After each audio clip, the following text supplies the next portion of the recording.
Hello, and welcome to the September event of Local Writers Read. Somehow it is already September, and we have been having a great season so far. And we've got tonight and then, or this weekend, and then two more events coming this season. So definitely lots more fun to be had.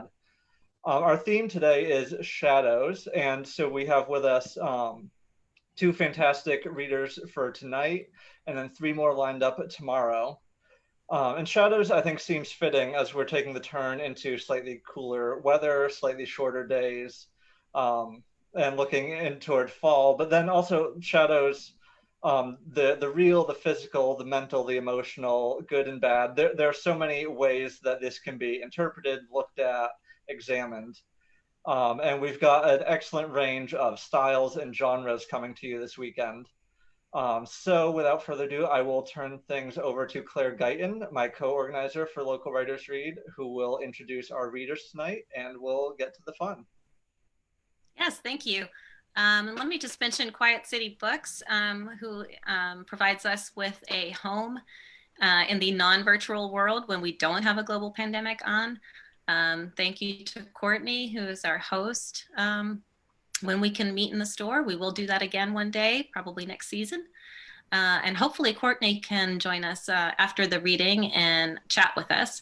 And I also want to mention the Lewiston Public Library, which is a co-sponsor of Local Writers Read. Okay, so thank you to the fiction writers Darren, Deth, and Renee DeCamillis here to share their work with us tonight. Darren is a friend of the series, so welcome back, Darren.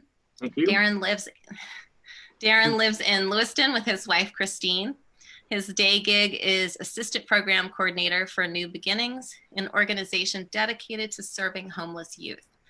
He's currently working on a short story collection set in his home state of Vermont. His work has appeared in Pentimento Magazine and Zest, Maine. After Darren, we'll hear from Renee. Welcome to Local Writers Read, Renee. It's great to have you here. Renee is the author of the psychological thriller horror novella, The Bone Cutters, and she's working feverishly to polish the sequel, Chisel the Bone. Her story, Bad Trip Highway, will appear in the all-women horror anthology, Wicked Women, out next month from New England Horror Writers Press. Renee writes for Fee 3 Comics and interns at Crystal Lake Publishing. She lives and works in Southern Maine. I love short stories above all else, so I'm really excited to hear you both read tonight. All right, so let's get going. Darren, can you please start us off? Sure. So my short story is called Abandoned. I'm going to be starting it somewhere in the middle of the piece. The two main characters are Joe and Eugene, who have had a working history at a sawmill. Eugene is the older of the two, and the story is going to pick up where Eugene is now beginning to work for Joe at a storage facility. It was 80 degrees and humid by the time Joe and I arrived at work for my first day. My t-shirt clung to my back within minutes of getting in this car, which had no working air conditioner, and my window only went down a couple of inches before getting stuck.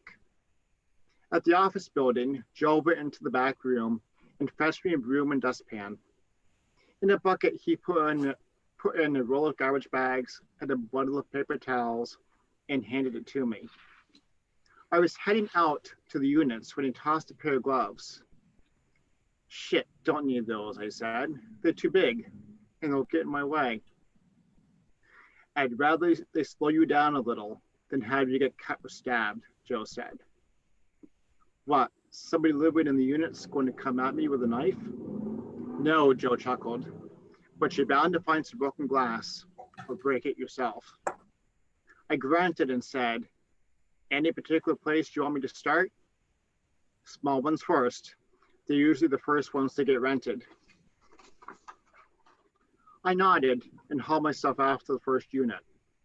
Thankfully, it was on the back side of a row where the sun hadn't reached yet. 5 by 10, I said to myself, setting things down.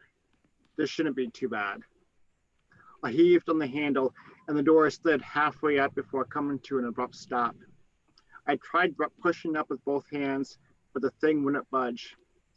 I pulled it back down a little and then jerked it up quick. It paused for a moment, made a sound like tearing cardboard, and then went all the way up. Half a dozen boxes tumbled out, and I heard glass breaking in at least 2 of them. I looked in the unit, and all I could see were identical boxes, stacked 8 wide and 7 high. I reached in my back jeans pocket and pulled out the list of things Joe said I had to be mindful of. First things listed, go through every box. Any pictures and personal papers need to be kept aside. Everything else is up for grabs if I wanted it, which I didn't. I flipped the bucket over and eased down onto it, slid one of the fallen boxes close to me and opened it. Then I put on my gloves. It's crazy what kinds of shit people leave in their storage units. Scraps of flooring that have no use whatsoever, loose, rusted tools, so bad they can't be oiled up and used again. Pictures haphazardly strewn in the bottom of boxes, smudged with dust and grime. And then there are the spiders and mouse droppings. So many mouse droppings. Going through this stuff was like getting jigsaw puzzle pieces of people's lives. The full picture is missing. A piece there, a clump of them here. I didn't care about the holes. I cared about having something to do, cared about being away from the house, my memories. Instead, I rifled through the past of others, strangers who meant nothing to me, whom I probably never met. Did you try to hunt these people down? Asked Joe during lunch one day, 2 weeks into the job.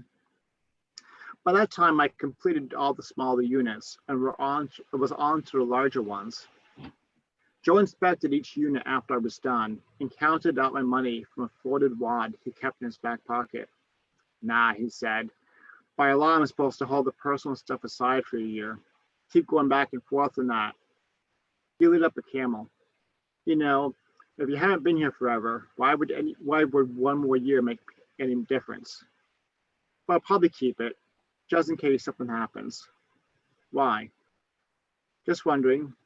The stuff people leave behind. I stood and looked at the 10 by 20 unit, my last one.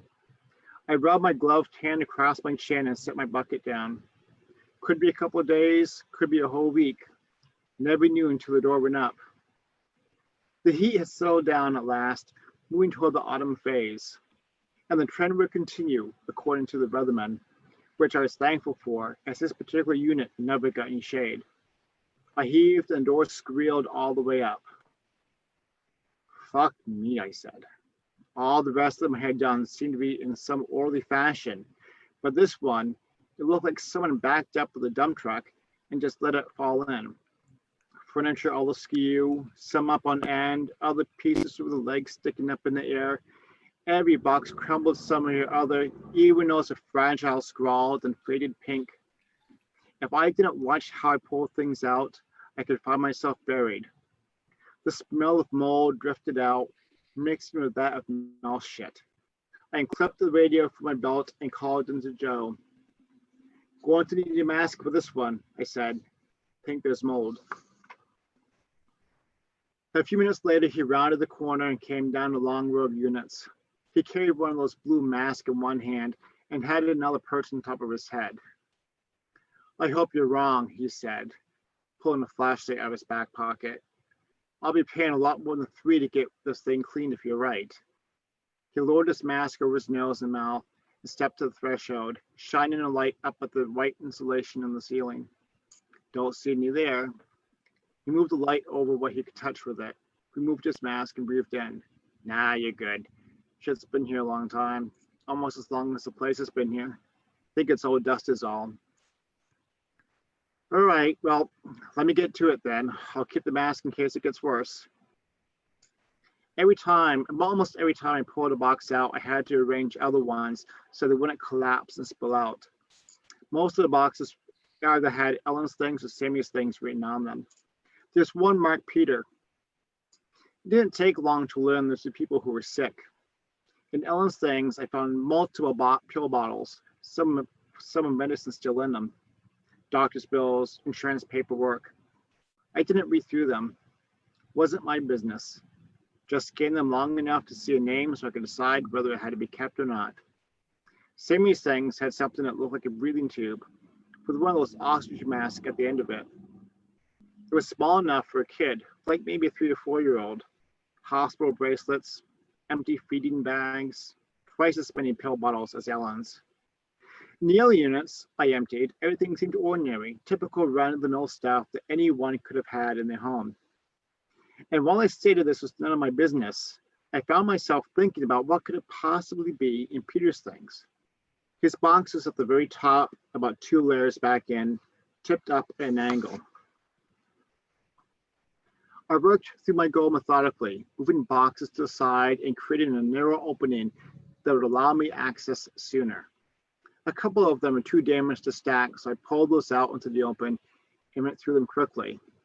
All women's clothing, including undergarments. Half an hour or so later, I was able to get to the box, but it was too high up for me to reach.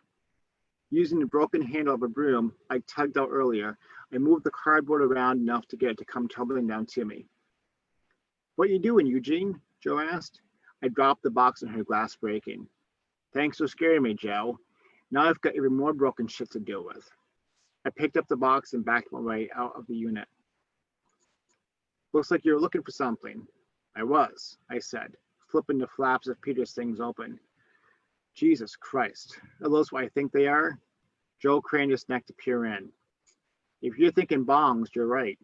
Not much good now by the looks of them. Let me see your gloves." He slipped them on and pushed aside the broken glass. "Got syringes in here. And holy fuck, look at all these pill bottles." "Ellen and Sammy had a bunch in their boxes too," I said. "Who?" Joe asked, pulling out some of the bottles and looking at the labels. "Ellen and Sammy, the other two who had things in here.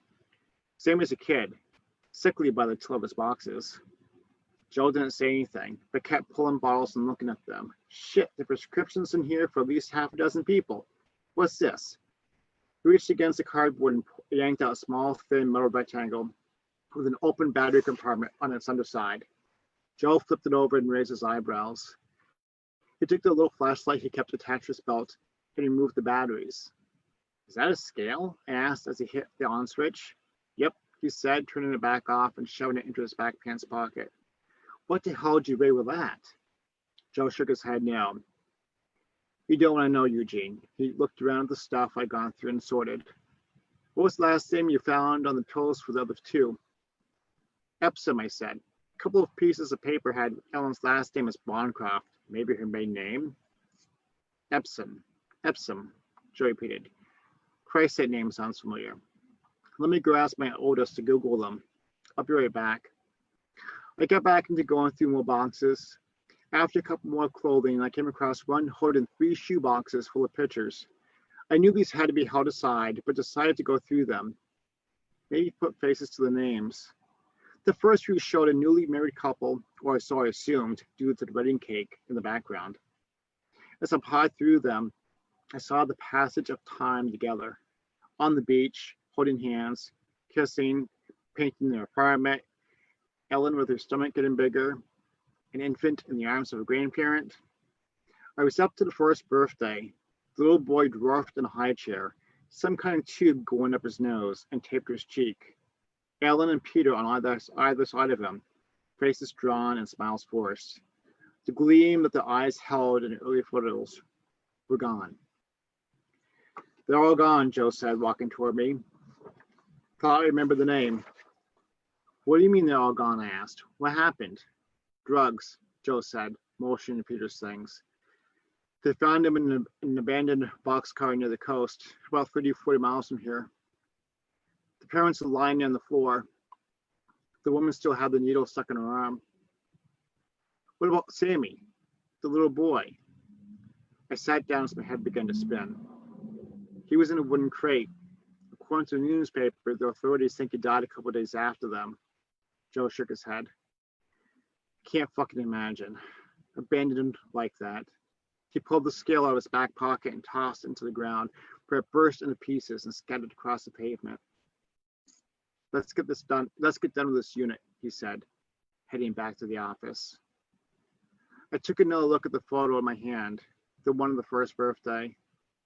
I tore both parents out of the picture and tucked Sammy in my shirt pocket. And thank you for listening. And now we have Renee. Hi. So I'm sharing from my short story called Shadow Music. And by the way, I have to say, Darren, great job. Great reading. Anyway, I'm going to share with you some of my short story, Shadow Music. I'm not going to be able to get to the end of it, but hopefully I'll give you enough to pique your interest. So let's get started. Shadow Music. Alex fiddles with the puzzle box the band's demo tape came delivered in, as she holds her cell between her shoulder and her ear. Just as Troy answers, the puzzle box pops open. Cancel your plans tonight and meet me at the cage. I booked another band your label's gonna beg to sign. Hey, Alex, always good to hear from you, but what's up with the last minute call?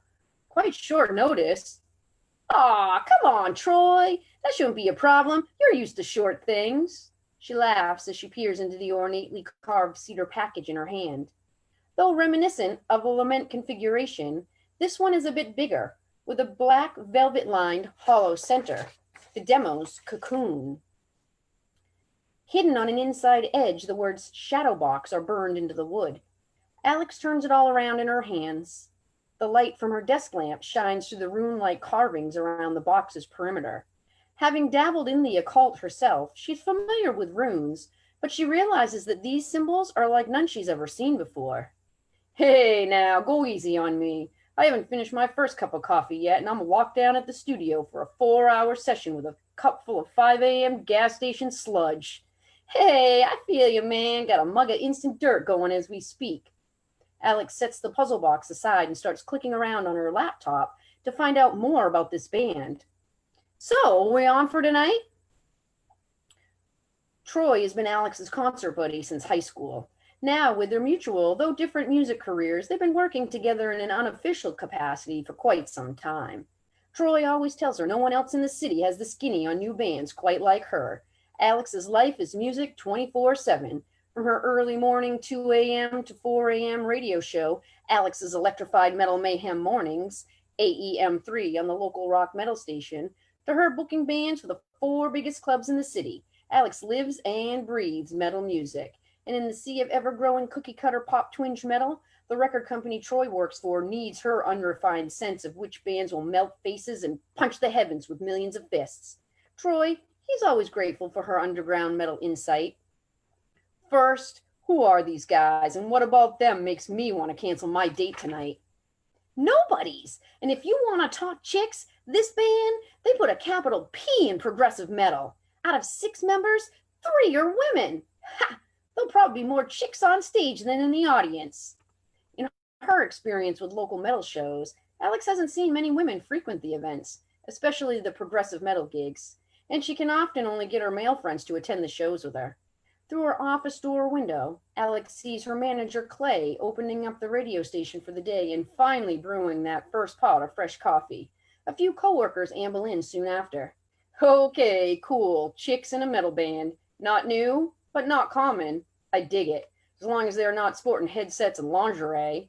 But just because this band is half women doesn't mean my label will want to sign them. I want to know about their music.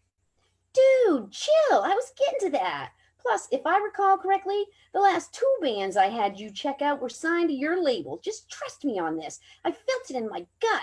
The music, it's hard to explain. I haven't even listened to the 3rd song yet. But as I was listening to that first track at epic length like 2112, something took hold of me and transported me to some other realm. You know, music is primal. It existed before existence. A choked cough comes out of Clay, and then he says, "What?" The word comes out an octave higher than normal. Alex, that makes no sense. Are you sure your mug of Joe isn't Jack? You know what I mean, man. This shit shook me down to my core. I felt every note, every rhythm flow through my entire body. It was sublime. Orgasmic one moment and terrifying the next. But the kind of terror you can't pry your stare away from. I don't know how else to describe it. It's just fucking, yeah. She pumps her fist in the air. You'll see. I think you need to go home and get some sleep, Alex, and save the jack for tonight. Oh, I forgot to mention that tune that hooked me. I played it on my show yesterday morning and this morning, and the phone was ringing and chiming off the freaking hook. All requests to play it again. These cats are where it's at, man. Maybe you should have mentioned that first. A heavy sigh escapes Troy. You're lucky you're you, or you'd be going to that show alone tonight. Alex's fingers freeze above the keyboard. So you're in? Well, like you said, you've never let me down before. I'll meet you at our lucky parking spot at 7. After hanging up, Alex goes back to pecking around the internet, looking for anything she can find about this band. Nothing. No website, no YouTube videos, no social media sites, not even promo or performance pictures. She turns back to the cassette insert and its liner notes. Maybe they're just completely old school. Alex slips on her headphones and fast forwards the tape, looking for that third song she still hasn't heard. Before her search is done, she hears Clay's raised voice sound through the office intercom. Get your ass in gear, girl. You're late. Again. Let's go. With a glance at the wall clock, then at her desk calendar, Alex realizes she'd forgotten all about the staff meeting scheduled for that morning.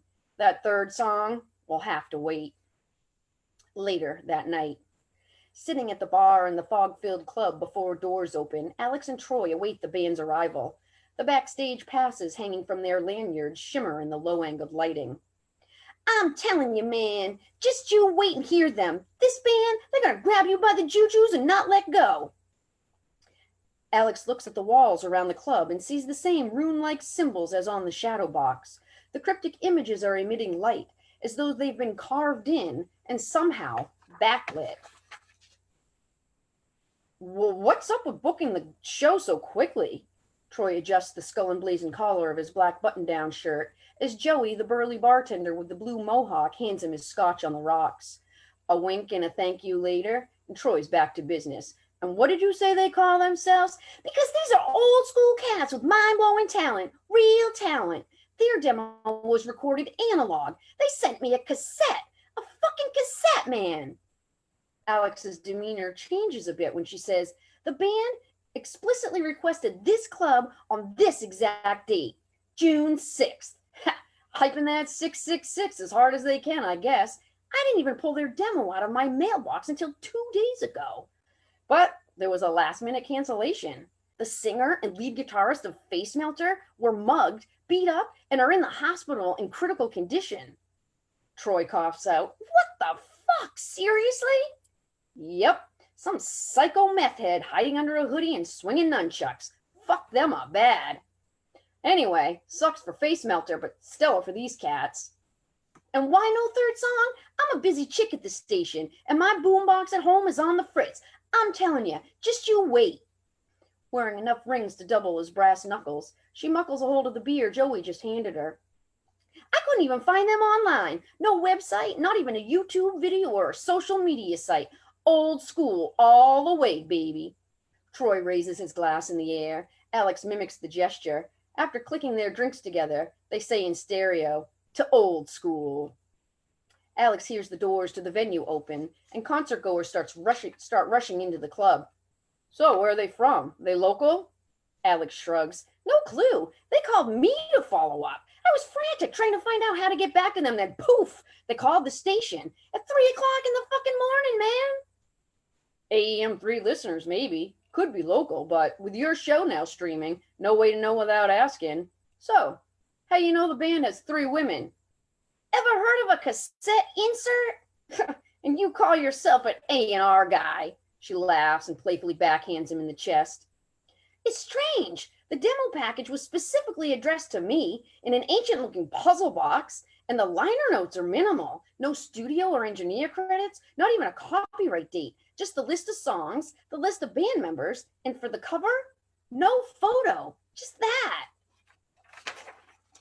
In the center of each of the 3 surrounding walls is the exact same sigil, as though to ward off evil. Or summon it. Just like the rune symbols, it looks as though it's been carved into the walls and somehow backlit. Troy glances at the sigil and says, sounds quite unprofessional if you ask me. Yeah, I don't recall asking you.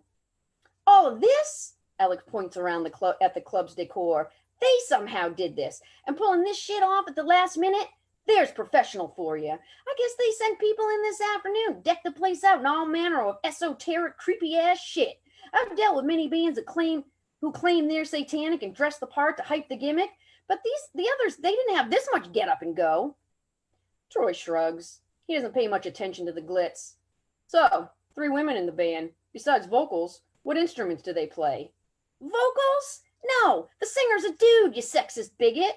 The chicks? Get this. Drums, bass, and lead guitar. Yes, you heard that correctly. Lead guitar. Alex slides off her bar stool and slips off her leather jacket. Yeah, they do some vocals, but these women dominate on their instruments. She goes behind the bar and throws her leather up on a hook near the back room door. When she comes back around, the oddly angled lights around the club reflect off the visible steel plates on the toes of her boots, sending a beam of light straight into Troy's eyes. Troy's squinting as she approaches. Quite a unique lineup, but what's up with this lighting setup? Very blinding. He shakes his head, rubs his eyes as though he can't quite make out what he's seeing. And holy creepy long shadow, check it out. He points to the floor in front of Alex. When she looks down and notices her exaggeratedly long shadow cast across the floor, Alex starts waving her arms all around in a mock hippie snake charmer dance. As she moves farther away from the bar, more lights hit her, sending multiple long shadows out in all directions. Turning in a circle and staring at her shadow, she says, "Whoa, man, that's some creepy ass shit right there." She looks at Troy. "I think we got your answer." Now they look more closely at the crowd of metalheads filling the place. All are casting the same creepy long shadows. They're everywhere. Then the bass intro for Tools 46 and 2 starts rolling out of the towering speakers hanging high up on the wall on either side of the stage. Both Alex and Troy turn toward the sound. At the end of the long, dark hallway on the right side of the stage, the back door leading to the loading ramp is open. 3 dark figures, all wearing hoodies with the hoods pulled up, are hauling in band equipment. Troy huffs. The stage isn't even set up yet? What the fuck? Alex shrugs.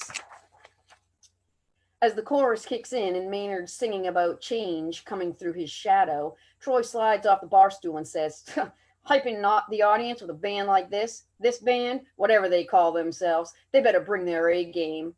"Man, I already told you," Alex says as she and Troy start heading towards the dark hallway. "They call themselves nobodies." Out back. "Roadies? What?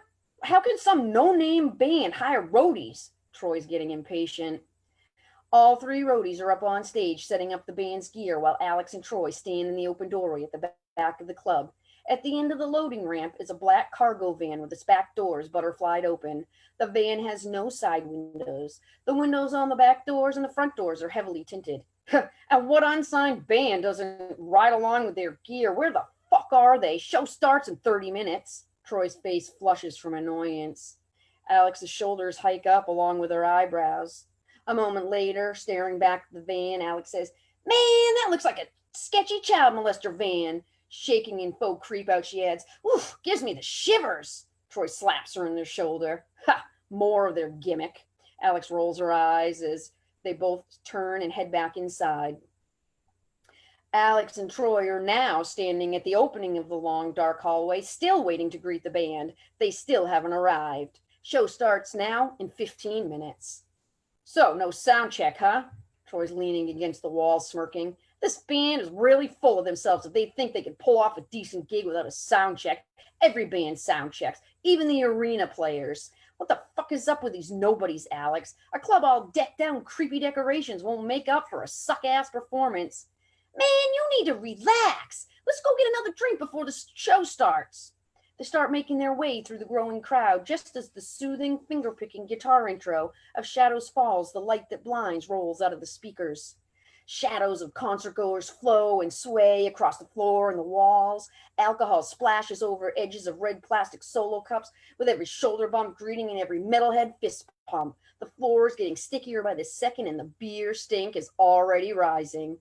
As Alex and Troy sidle up to the bar, the chorus is playing and Brian Fair is singing about light betraying us.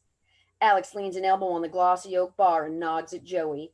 He gives her a thumbs up and arrives a minute later with their drinks. Every bar stool is full. They stand at the corner of the bar and look around the No Elbow Room Club. It's now at capacity and the doors have closed. By the looks of it, Troy hollers, you were dead wrong. There's a ton of women here. Joey leans on the bar near them.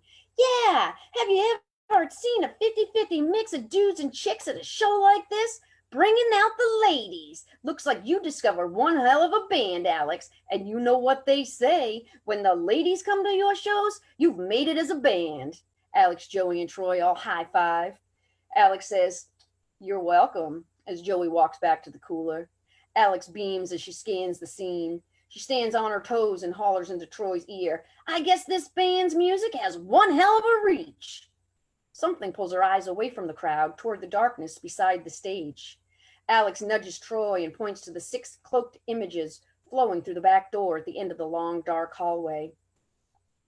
5 minutes later, lights out. Music has stopped. The crowd is growing quieter and mellower while they await the opening curtain. All heads are angled up toward the stage. An amp clicks on. A hum and a crackle leak out before the curtain drops to the stage floor. A high-pitched whine screams and bellows from the lead guitarist. The sound rolls and tumbles up and down the neck with bends and taps and vibrato waves. The crowd goes nuts, hooting and hollering. Metal horn hands are all raised high. Then the whole band joins in. First synth, then bass, then everyone, all but the singer. The audience is a sea of heads jumping and bouncing and thrashing along with every beat. The stage setup is minimal and oddly lit, with all the band members masked by their own shadows, faces obscured in darkness. They've shed their hooded cloaks, and the only stage lights are coming from behind the players. It's all hung lower than normal, low angled, sending the members' elongated shadows out over the audience. It looks as though the band's shadows are swallowing the crowd. Thank you all for listening. Thank you both for sharing. 2 very different stories, 2 very excellent stories. Pleasure to listen to them. So for those who are listening along, we're going to have a little bit of a discussion time. So if you have any questions or comments for our readers tonight, feel free to drop those into the chat. There's a slight delay, but I will be monitoring those. So we'd be happy to hear from you. I have heard from Courtney at Quiet City. She will not be able to join us in the stream tonight, but she has been listening along. So thank you, Courtney. We love having you here. We also have with us Deborah Martin, who is reading with us tomorrow. So be sure to come back for that reading as well. But to kick things off, Claire, do you want to start our discussion going? Absolutely. So funny how different those stories are. I love it. It seems like we end up with pieces that sort of intersect in interesting ways, or we have things that are just wildly different, and both ways are so fun. So Darren, I asked you before you read if this story that you read us tonight is part of your collection that you're working on, and you said it is. I have read a fair amount of your work, so I have feelings and thoughts about the themes that you tend to talk about and reflect on, and the things that you, the way that you tend to put stories together. But I would like for you to tell us about your goals for your collection, to give us some details about setting, anything you want to say about it, since I know you're hard at work on it, and this is a great opportunity to share with listeners. So tell us about it. Sure. So most of the stories, like you said, are set in Vermont. And I consider them to be kind of quiet stories. Nothing really major happens in many of them, but it really addresses the human condition. Most of my people are like blue collar workers, could be, a couple of them have teenagers in them. It talks about bullying, about they're growing older. In this particular case here, it's about memories, about loss and abandonment on so many things. One of the things I hadn't mentioned in my intro to the piece is that Eugene's wife had died because the bartender couldn't say no one night. So that's why he works so much. So I explore the human condition. Is really where I look at. And I did grow up in Vermont, so that's just always been a place that kind of calls to my heart. So thank you. So something comes to mind when I thinking about what you read tonight and some of your other stories. Like you said, you like to talk about the human condition. And you know how, as short story writers, people always accuse us of writing only about sad things. yes. I wonder if anyone has a comment about that. What do you think about that? And then if anyone else wants to comment on, I know that Deborah writes a lot of short fiction and Renee does as well. Start us up, Darren. With sorry. Yeah. So yeah, okay. Most of my things do have. I try to find some method of hope in some of my pieces. So in some pieces, while they are sad, there's that kind of push to keep on going, or we just kind of muddle through. Because I think it's how life is. There's not. To me, there's not usually some aha moment and everything is positive and all rainbows, but we find some way of getting through and pushing through their lives. And I think that's the point I'm trying to get across is, just because it's not all, roses all the time, doesn't mean it's a bad existence. We're in this together and we find a way of getting through. Yeah, that's well said. And I do have a specific question for Renee, but before I ask that, who else wants to comment on that? That's a sort of a perpetually interesting question for me. Why do short story writers focus so much on sad, painful things? And I left Josh out. Josh has written plenty of short stories too, so everybody here can speak to this. Deborah, why don't you share?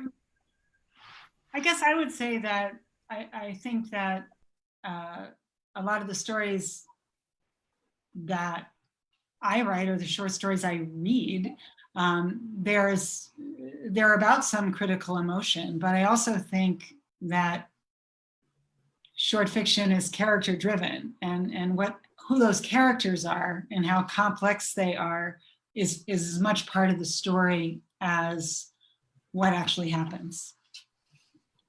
Yeah, that's a really good point, because we do find out as much as we possibly can about a person when the hard things happen. And that was when Darren, I really enjoyed your reading, and I kept wondering, what did I not get to hear? Like the part I wanted to know what you didn't read to me, and if there were any clues in that about, what this guy was like before we got to that part. And I kind of wanted to read the whole thing, so I knew. Thank you. What about you, Renee? Any thoughts about that before I hit you with my specific question? How about the short stories and being sad? Yeah. Well, it's funny you say that, because I read a short story collection by a horror writer, and her writing is like so beautiful, and just I admire her writing so much. But as I was almost, I don't know, maybe 3/4 of the way through the book, every single story ended with me bawling my eyes out, and I'm like, oh my god, I gotta set this book aside, because yeah, it's horror, but so like heart-wrenching. I just can't even handle the emotions. But so yeah, I think a lot of short stories do hit on that sad mood. I think it's powerful, and you want your short story to be powerful and memorable. And I mean, horror and sadness, those are both pretty powerful emotions to put in a short story. In a short story, you want it to really pack a punch. So, I mean, you figure go after those really, really strong emotions, like scare the crap out of someone or make someone just bawl their eyes out by the end, So, I don't know. That's my take on it anyways. But my short stories aren't always sad. I like to add humor in there because, horror and sadness, I just want to laugh. I put a lot of humor in a lot of my work too, but I am always having a character deal with something difficult. Like Deborah said, I think it's just so revealing to have something big and tough happen. Mm-hmm. Josh, have you written any that are not sad or painful or difficult? I can't think of any of your work. Most of my short fiction and a lot of the theater I've done all tends to deal with much more serious topics. And yeah, I think kind of like people have said, like it's a way of processing things on the page, like turned sideways and three steps removed. But I mean, like we all live through stuff and like the fear, the pain, whatever it is that happens in life, like it's a way to look at it through somebody else's eyes and I think understand it more. Yeah. And so as I've written more stuff, I realized that like I kind of keep coming back to this idea of what keeps people going when things are difficult. And that's been something that comes up in I think various forms in different stories and things I've written, and then other kind of related themes. So yeah, it's definitely some of that. And then I get tired of writing sad stuff, so I write sassy unicorns for a while. So. But that's never a story, right? Like you stretch that into a long novella. Yeah, that got a little bit more carried away, but yeah. So Deborah, did you have any questions for Darren or Renee or thoughts? Oh, you have to unmute yourself. Okay, I'm back. No, I wanted to comment that Renee's story seemed very, and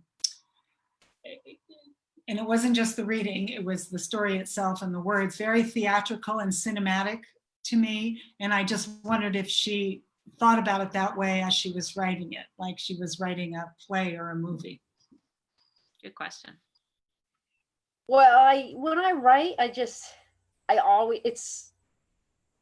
everything happening is just, it's a movie, like in my mind. Yeah. So I see it like it's unfolding in front of me. Like even when I'm trying to figure out how do I write these actions, like I actually get up and have to act it out. Like, okay, how would you do that? Like, how would somebody do that? So it's, I just, well, as you can tell, I'm a theatrical person. So body experience. It comes across on the page.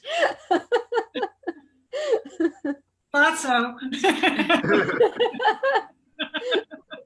I can relate to that, Renee. I always, when I'm writing, I always see what I'm writing like a movie. It's unfolding in my mind to the point that I forget to tell things in the narration, in the story that I need to tell people because I think that they could see it, Yeah. Yes. You're not in my head. Why aren't you in my head? Why can't you see what I see? Come on. Right. Everybody sees this. And I'm actually going to follow up with that. Anthony on Facebook, who has been one of our readers in the past of the series, for Renee in particular, he was asking, well, he says, I love how you use music and musical language and how that language interacts with the characters and readers. And so his question is, when you're writing scenes like that, do you actually listen to music to prime the pump? Or is there some other way that you get that descriptive language on the page? I actually cannot listen to music when I'm writing. I'm a musician, so I think that just the language is just there. Like I know so many musicians, and I've just, since I was a kid, it's just been music. But yeah, I can't listen to music when I'm writing because I want to get up and I want to move and I want to sing and I'm listening to the vocals and I'm like, oh, listen to that cool guitar line and oh my God, that drum fill, and then I'm not writing. So I can't listen to the music while I'm writing. But yeah, so there you go. I'm a musician, so the language is just kind of in my crazy head. So, but yeah, so it's just been my life. So the language is just there. Like, well, that feeds into part of my question for you, Renee. I have one silly question and then one more literary question. And my silly question was, you have Alex referring to people as cats and saying man all the time, which reminds me of an earlier period. And it just struck me so funny. And then so I thought, oh, she's making this character so quirky and funny. And then I thought, oh, wait, maybe, because I know that you do have a lot of involvement in the music world. So I thought, oh, maybe there's a lot of this in the music world. This is something I know nothing about. So I just have to ask that for my own personal curiosity. Well, yeah, yeah, I just hear people say those things a lot. Whether well, like, man, I hear that in like all different walks of life. And if you go into a club, you're always hearing like, "Hey, man, how you doing?" And "Oh, hey, man, you want another drink? I'm going to the bar." And I don't know. I hear that a lot, and but Okay, not just. what this is revealing is that it's not that I don't know much about music, which I don't. It's more that I never go into bars. I know nothing about clubs. I am the most boring person on the planet. Like, my idea of a happy night is a warm bath, so that's why I don't know this kind of language. Especially, Well, no, I mean, no, it's not just like in the clubs, but I mean, I don't know. I hear a lot of people use. I don't know. I guess it's just maybe the people I know. They use "man." "Hey, man, how's it going?" or "Dude, what's up?" And cats. I think the cats is just. I think that's. I don't even know if it's a music thing. When I think of cats, like, where does it come from? I think of those old jazz cats or those blues cats. And I love blues. I love jazz, and I've been a musician since I was a kid. So I don't know. I don't know. it just struck me as funny, and at first I thought, oh, she's really painting this character in this really different way, and then I was like, wait a minute, maybe I just don't know this kind of sound. So I was just curious. Well, I think it plays into her character a lot too, because that's just she's just this easygoing, like, everybody's her buddy, and "Hey, man, let's go grab a drink. Oh, this killer band's playing. Come on, dude. Oh, there's some awesome cats playing down the street. Let's go." That's kind of goes into her character too. So yeah, that definitely comes through. Yeah. So I don't want to cheat you of a literary question. I'm sorry, Josh, but before Josh jumps in, tell us your influences, your horror influences. Well, I hate it when people ask me this question. I know. Okay, just tell us one then. All you have to do is say one then. Oh, okay. The one who kicked it all off, Edgar Allan Poe. Yeah, good. Yeah, that's a lot of people's horror influences, Poe. But just go back to when I was a kid and it was Poe. That's great. Thank you. Okay, go ahead, Josh. I'm sorry I interrupted you. No, all good. Poe is the best, by the way. So, but no, I was just kind of going off that conversation. I was just thinking that it's interesting how like a single word choice even can like really define a character. The small phrases that characters choose can carry so much weight in kind of understanding who they are, which can be really fun, I think, to play with. But Darren, we had a question come in for you as well from Courtney. She's wondering, we've talked a little bit about the fact that you're working on a collection, but she's wondering, do you have plans for like what publishing would look like for that, or is it more just kind of in the works right now? It's really in the works right now. My primary focus is to get some more pieces published prior to going to approaching an editor for the collection. So I have some more things sent out right now, and just to see where we're going. I still have some revision work to do in about half the pieces, but I'm looking at probably about a dozen short stories for the collection. So.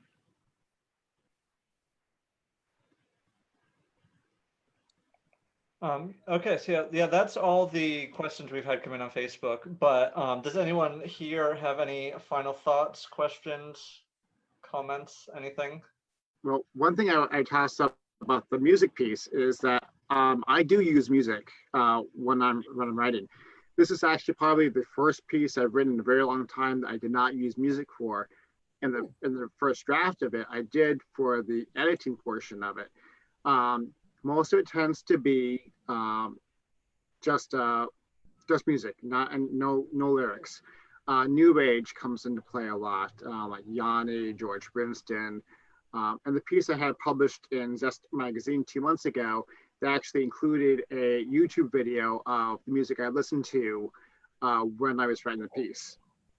So a lot of my stories have almost like a soundtrack to them, and I use it primarily too to help me bring myself back into the piece. So if I'm away from for a couple of days, I can put the music on and it gets that mental kind of roll going again, so I can continue in that vein. Okay, so You said you never listen to music with lyrics, though. Is that right? Did I hear you say Correct. that? Once in a great while. I mean, I've had one I did, but most of the time there are no lyrics. It's like a lot of times it's new age, could be some guitar music, but there'll be something in the mood of the piece that will kind of help me work on the fiction. So to the point where, so this is really interesting to me. I cannot listen to music, certainly with lyrics. I definitely cannot listen to music with lyrics while I try to write. That it really interferes. And I've tried to listen to music, just plain music, and I can do it a little bit sometimes, but usually not. I have to write without music. But are you saying that, like, at the same time that you're starting your story, you're starting to sort of figure out in your mind what kind of music is required, and then you sort of have to hunt for that and get the match to help you write the story? Is it that much of a connection? Sometimes it can be, yeah. I mean, there have been times I've really had to hunt for something to find it. So it's like, okay, this is the piece that's needed. You know, what's going to bring this moment? And then I'll replay that over and over again. The most times that piece stays throughout the entire thing. Now, there's the piece in Zest magazine. I listened to the whole album, but one certain piece, one certain song on that CD stuck out for me. So that's the one I connected with that. So it almost becomes like a soundtrack for the story. My perfect vision for my collection would be when it gets released. It would get released along with a CD or a place to, like, here's a playlist, and this is the soundtrack that meant for these stories. What a great idea. And you can do that yourself. So when it gets published, even if you can't get someone else to do it, when it gets published, you can put that playlist together and offer it on your website or whatever. That'll be awesome. And this is so fascinating to me. I don't think I'm going to be able to get over it. It sounds like you will forever remember the song that went with each story too. Is that right? It does happen that way, yeah. As soon as I hear the song, I start hearing the story or thinking of the story, yeah. Wow, that's very interesting. I'm a silence person, I'm a, like, telling my family to be quiet, Yeah. That's funny because that's my silence. What's that, that's Renee? how I am too, and I have to write with complete silence. But like after listening to how Darren listens to the music and the mood of the piece, it's like when I think back to when I'm writing and what I've written, I might not have music playing literally in my room as I'm writing, but there's a soundtrack that's always playing in my head. And it usually ends up on, I'm realizing this, it usually ends up on the page, even if it's just a mention, or even like in writing the sequel I'm writing now to my first book, like some of the songs come right into the story because I'm just constantly, I think it's just the musician background, because a lot of my family members joke with me that my life is a musical because I turn everything into a song, even when just talking day-to-day things going on. But it's like, yeah, like every piece I write has a soundtrack, but even if though I'm not listening to it on like my, my stereo or my computer or my phone or my iPod or whatever, it's always in my head. So it was really cool hearing you talk about that, Darren, because now it makes me think of how I really kind of am always listening to music when I'm writing. It's just, it's in here. So Wow. that was a cool answer. Thanks for opening my mind. I guess I would add that although I can't play music, I did take some time to relearn piano, and I actually think doing that for a few years helped the rhythm of my writing. Mm-hmm. So, wow. Yeah. This is blowing my mind completely. I'm not going to get over this. I'm probably going to think about it for the rest of the night. Wow. Yeah, no, it's fun. I listen to instrumental music some, but I don't generally tie it to any particular story beyond like happy or slow or anything like that. But I know I've heard writers who will create entire playlists for like different characters or for a story that they're working on. And then sometimes they'll put it like in the acknowledgments, or they'll like publish a Spotify playlist to go with their book when it comes out. So yeah, it's definitely a approach that people seem to use, which I can certainly appreciate. We are coming up on time, so we'll wrap up in just a moment. Renee, one last question. Courtney says no pressure, but do you have a release date for Chisel the Bone? No, I don't.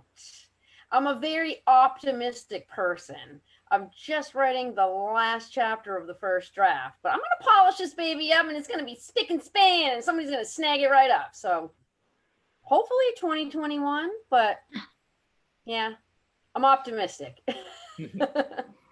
Great. All right, so that brings us to a close for the night. But thank you to everyone who tuned in to listen. Thank you for your questions and your kind comments. Thank you to Renee and Darren for sharing your stories, and to Deborah for joining us for the conversation. And as always, for the Lewiston Public Library and Courtney for just being eternally supportive of what we're doing. Especially in this time of social distancing and all this stuff. It's great to be able to just come together and see each other and tell stories and have fun. So it's wonderful to be able to do that. Tune in tomorrow, and we will have Deborah and 2 other readers all coming together to share more work on the theme of shadows. And then also next week, just kind of keep this in the back of your mind, next Friday, we will be partnering with LA Arts for their Art Walk. We'll be doing a genre spotlight on personal essay. So lots of stories, lots of fun. Thank you for tuning in, and everyone have a fantastic evening. Thanks so much. Thank you, guys.